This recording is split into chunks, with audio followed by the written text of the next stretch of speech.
Good morning and welcome to this session of PDE. Am I audible? Can anyone just tell me? Am I Yes, audible? sir. Okay. So today we are going to discuss about the last part of the syllabus, that is product life cycle management. Some of the environmental concern and how the product is carried out by using various approaches that we are going to study. Okay, so let me share the presentation.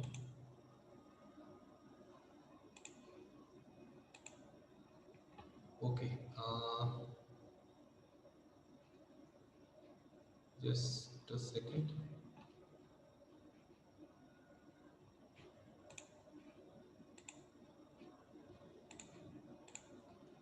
Okay, is it visible? Visible, yes. Yes, sir.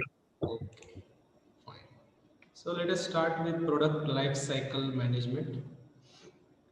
I think we haven't discussed this, right?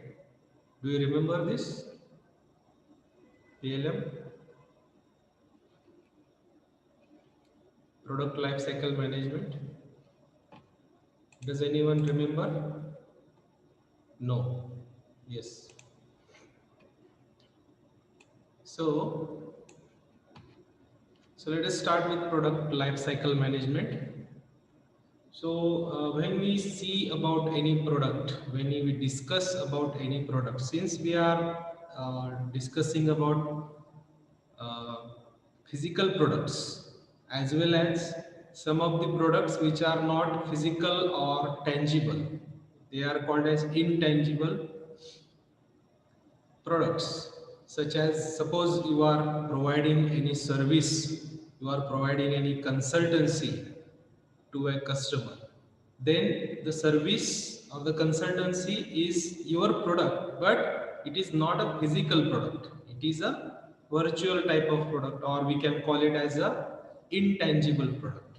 Okay, so whatever the type of product we are going to discuss, we shall apply this PLM, that is product life cycle management philosophy, to each and every product that we are going to attain, right? So let us discuss in deep what is mean by product life cycle management, how it is useful, what are the advantages, disadvantages, and many more things. Okay, so let us start with a PLM. What is mean by PLM? It is the process of managing. So it is a process of managing. We are going to manage what? The entire life cycle of a product.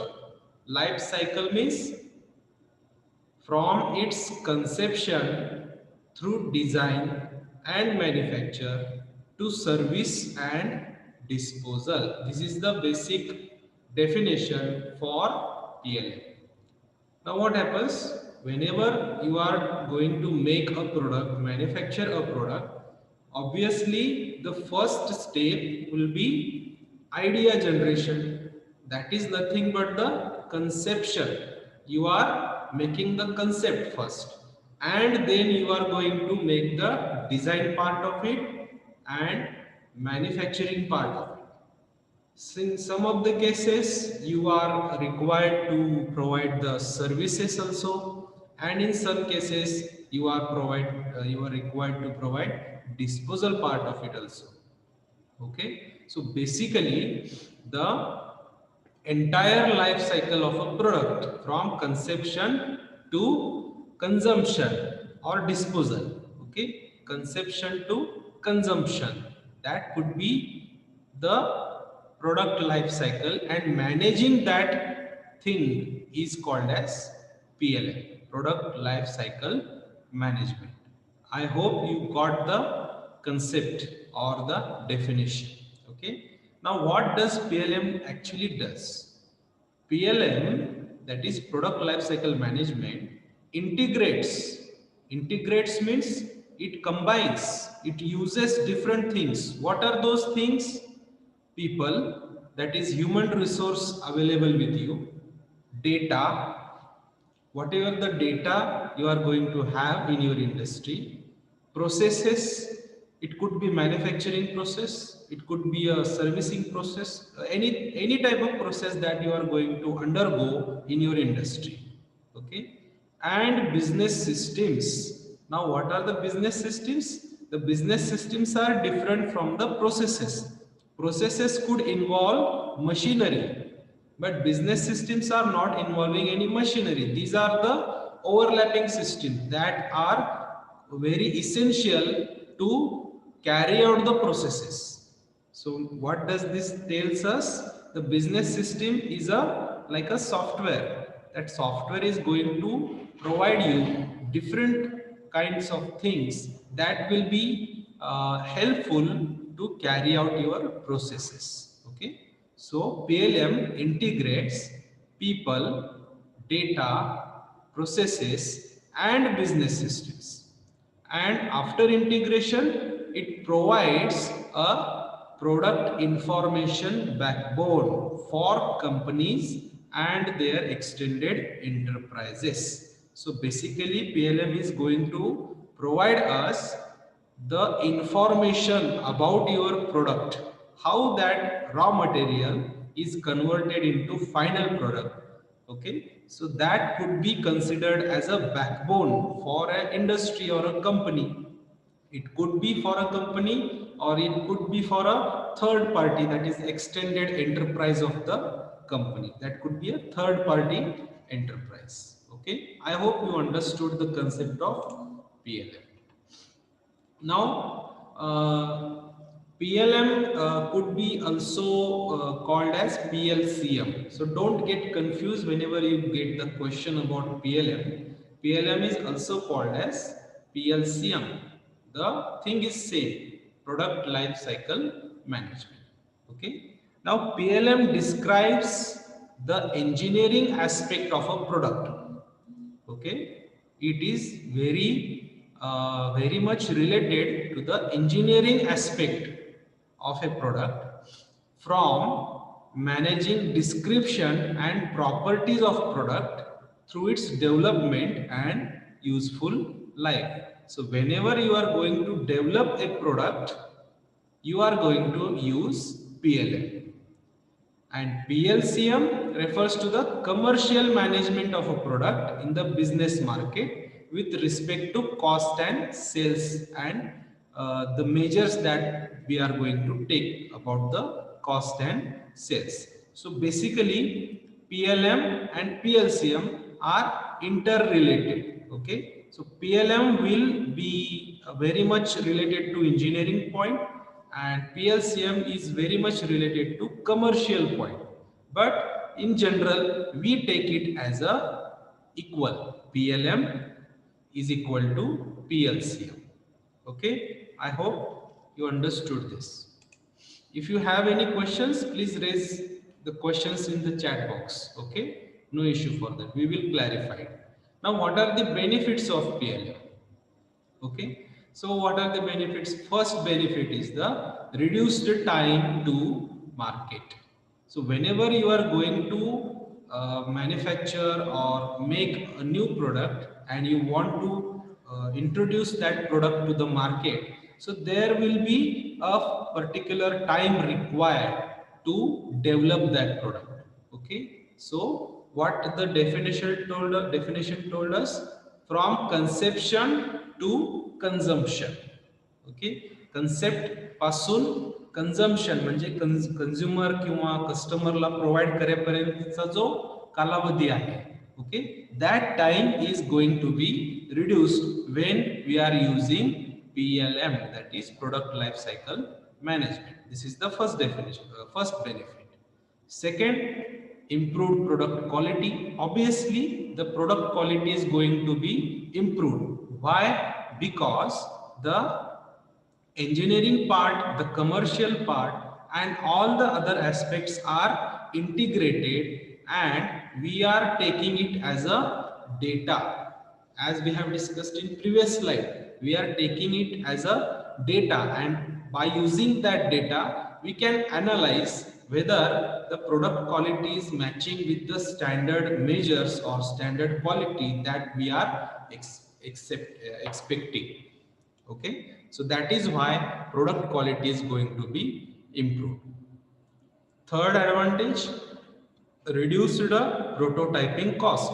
Prototyping cost means the cost which is associated while developing a product in the initial phase. Okay, when we have the concept, we are going to design a prototype first, and after designing the prototype, making the prototype, we are going to test it for various conditions.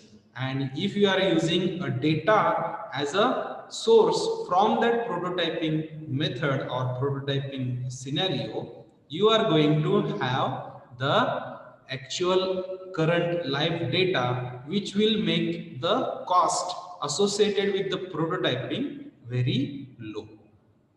Then it is accurate and more accurate and timely request for code generation. Now this is a commercial part of it. Quote means the quotation generated for the cost related to the initial phase and the final phase. So this quotation generation or code generation is requested as a internal customer and external customer. If you know that there are two types of customers. The first one is called as internal customer. The second one is called as external customer.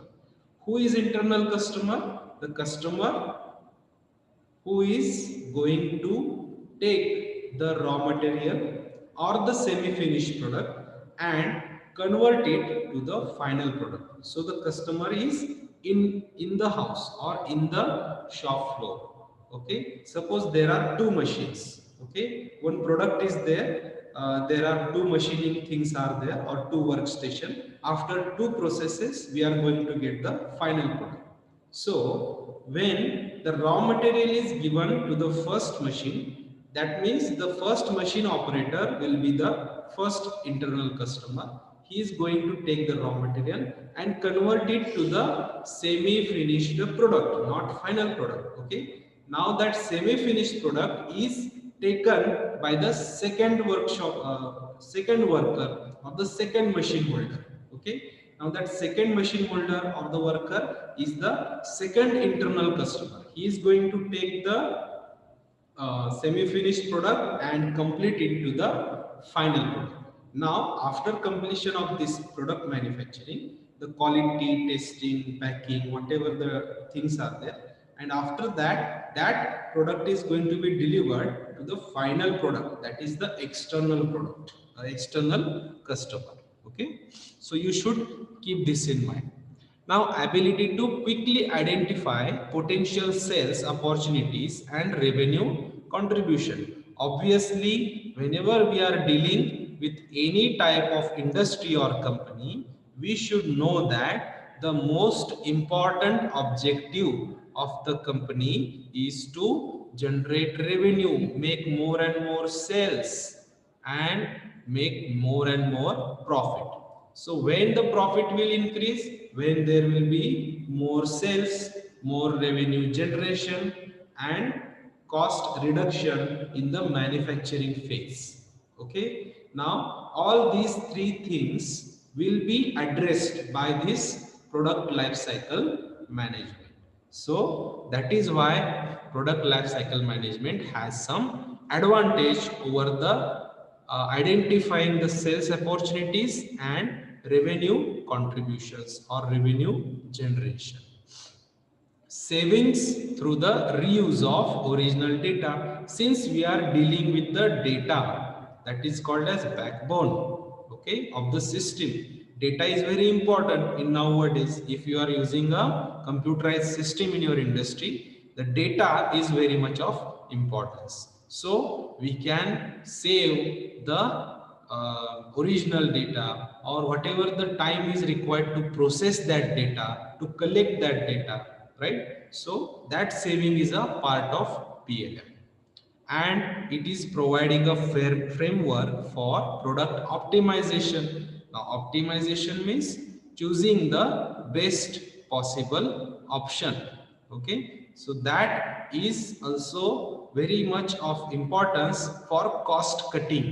And as I said, cost cutting is also going to contribute in the revenue generation or profit. Okay, so PLM will provide a framework for product optimization. Then again we have reduced waste. Waste is going to be reduced, that is the scrap material and other waste things that are going to be happen, because since we are using a computerized system and data, real time data we are taking from the system as a feedback, that is why the waste is going to be reduced.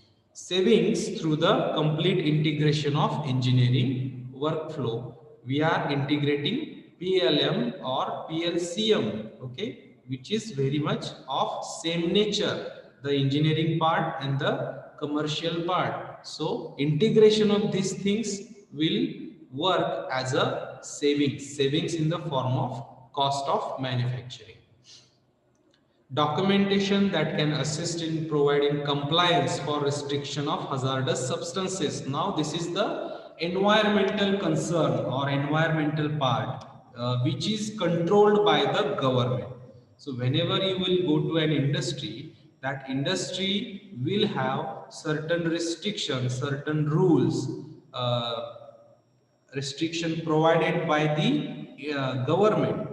Because what happens, whenever there is in industry, you are going to manufacture a thing, a product, there will be some byproduct, there will be some waste which is coming out of an industry. So that waste or byproduct should not be hazardous or should not be problematic for the environment.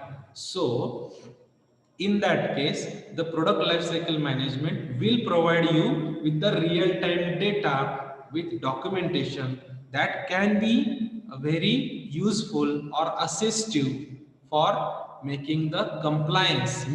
Compliance means to reach to the mark. Okay, not getting above the threshold limit. Okay, and that is the very much of important part of PLM. Ability to provide contract manufacturers with access to a centralized product record. Similarly, in some of the cases, what happens if you have a larger industry, say medium scale industry, not a micro or small scale industry, you are having a medium scale industry. In that case, in some of the cases, what happens? You don't manufacture each and everything at your place. What do? You manufacture some of the important parts over in your industry, and some of the parts are given to the other manufacturers which are small and micro level. Okay, you can call it as a contract manufacturers. Okay, now if you are going to provide the contract to the small scale or um, micro level manufacturers, then you have to provide with them with the some of the data, right? And that access can be provided by using PLM. Okay, now there are 5 primary areas of PLM. What are those primary areas? The first one is called as systems engineering. Second one is called as product and portfolio management, which is also called as PPM. Product design, manufacturing process management, MPM, and product data management. So these are the 5 primary areas where the PLM works. Okay. Now what is systems engineering? Systems engineering means where all the requirements should be met, primary meets customer needs, and coordinates the system design process by involving all relevant disciplines. So basically, it is about the identifying the customer needs and making the system integrated or making the system compliant with the customer need. Okay. Now, what is product and portfolio management? it manages the resource allocation. There are number of types of resources available in the industry that must be allocated to each and every stage or person who is responsible for everything.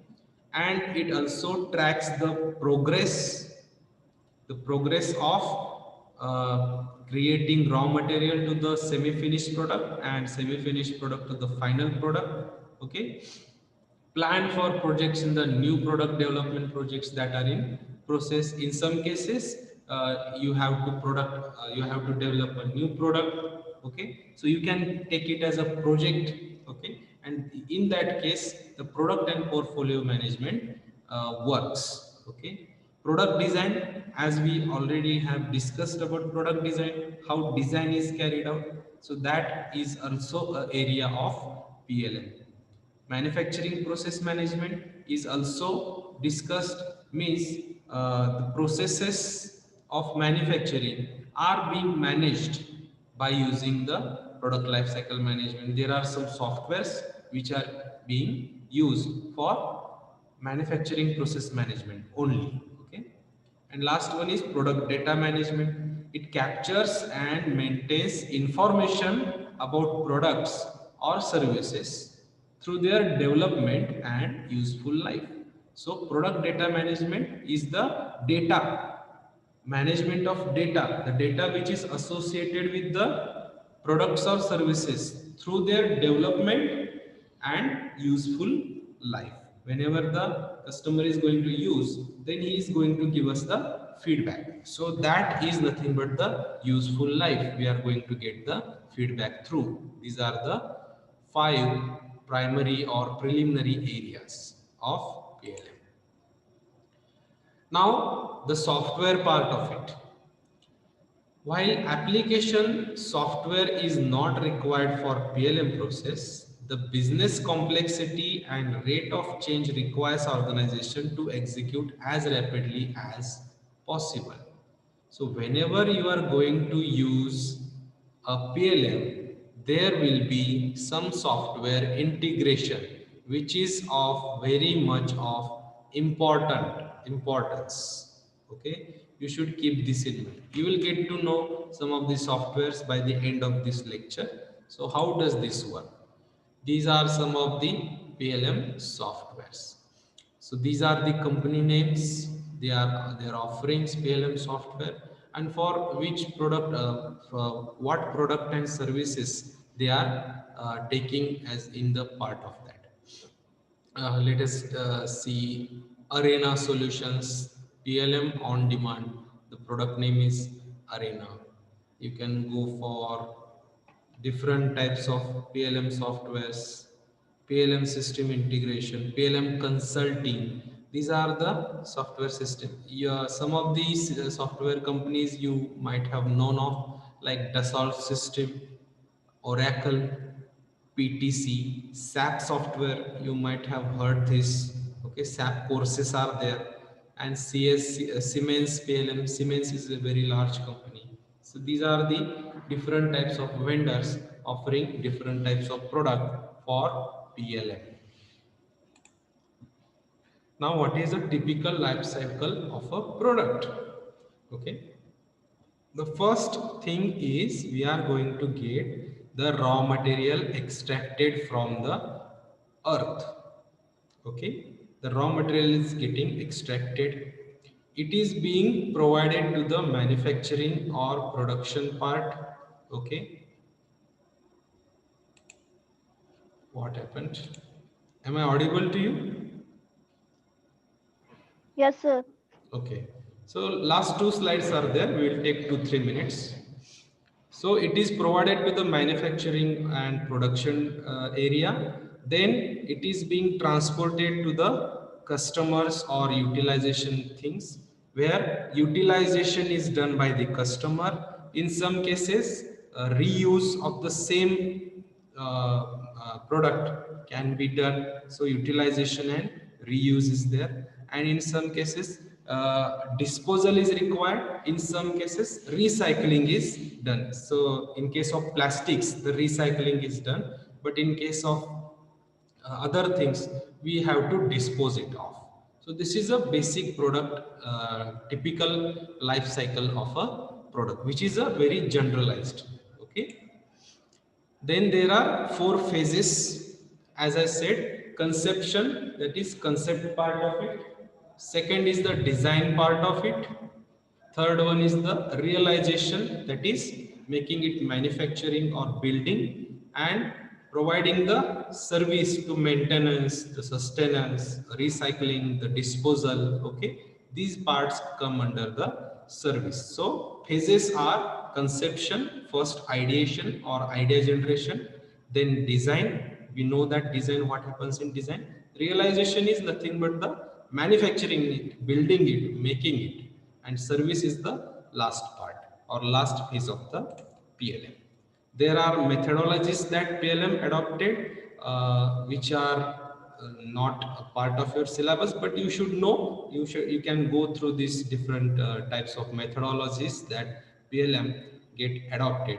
Top down, bottom up, industrial design, front loading design workflow, design in context, modular design. These are very much of importance in nowadays. Okay, so this is all about our today's lecture. So if you have any questions, you can just ask me in the chat box.